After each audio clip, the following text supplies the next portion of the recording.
সত্য ঘটনা। লিবিয়ান এক যুবক, নাম তার আমির। সে রওনা দিয়েছিল সৌদি আরব হজ করার জন্য। এয়ারপোর্টে পৌঁছানো মাত্রই তার নামে একটা সমস্যা হয়েছিল, আর এই সমস্যাটা সমাধান করতে করতে প্লেনের দরজাটা বন্ধ করে দেওয়া হয়েছিল। পাইলটকে অনেক রিকোয়েস্ট করা হয়েছিল যে দরজাটা খোলার জন্য, কিন্তু পাইলট দরজা খোলার অনুমতি দিলেন না। অবশেষে আমিরকে রেখেই প্লেন উড়াল দিল। সবাই তখন আমিরকে সান্ত্বনা দিতে লাগলো যে হতাশ হয় না, হয়তো তোমার ভাগ্যে নাই।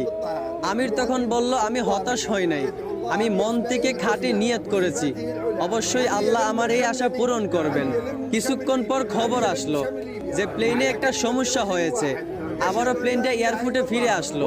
এয়ারপোর্টে আসার পর প্লেনের সমস্যাটা সমাধান করার পর আবারও পাইলটকে রিকোয়েস্ট করা হলো দরজাটা খুলে দেওয়ার জন্য, কিন্তু পাইলট আবারও আমিরকে না নিয়েই প্লেন নিয়ে উড়াল দিল। আবারও সবাই আমিরকে সান্ত্বনা দিতে লাগলো যে হতাশ হয় না, হয়তো তোমার কপালে নাই।